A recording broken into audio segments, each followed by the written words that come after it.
Now here's something for you guys to ponder. The numbers are in, and the trucking year past, 2018, was an excellent year for trucking. They did very well. The economy was booming.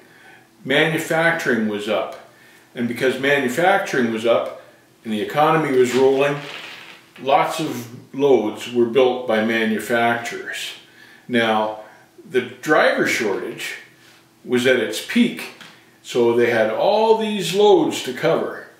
And they couldn't cover all the loads because there was a driver shortage. So the manufacturers upped the freight rates to try to attract trucks to make sure their freight moved. The mega carriers made good money this past year because the freight rates were up. They were able to pick and choose the high-paying loads, and the mega carriers made a lot of money. They were up about 30% from the year before. So they've made billions in 2018. So what did they do with their money? They invested it in equipment. They bought all sorts of new trucks. They bought all sorts of new trailers. Manufacturing numbers soared for new trucks and trailers in 2018, and the same for electronic equipment. What they didn't do was invest in their most valuable asset. They failed to invest in their drivers. A few fleets gave a paltry couple cents a mile raise, but it wasn't nearly enough. So here are all these mega carriers that love to scream driver shortage, yet when they get money and put it in the bank, they don't spend it on their drivers. They spend it on everything else but. That wasn't a priority for them. So here are these mega carriers. They create their own driver shortage. They have an opportunity to correct that problem, fix their driver shortage by raising pay. They fail to do that.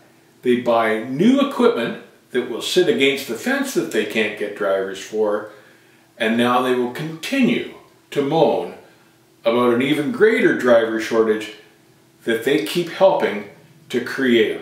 So I want you guys to remember that if you ever consider a mega carrier. You are not their priority. They're shareholders, their equipment, they bought new real estate, they invested in everything. Everything but where they should have invested it in, it's people, it's drivers. And that's what drives me nuts about these mega carriers, because they had the chance to correct the situation and they didn't want to waste the money on their people.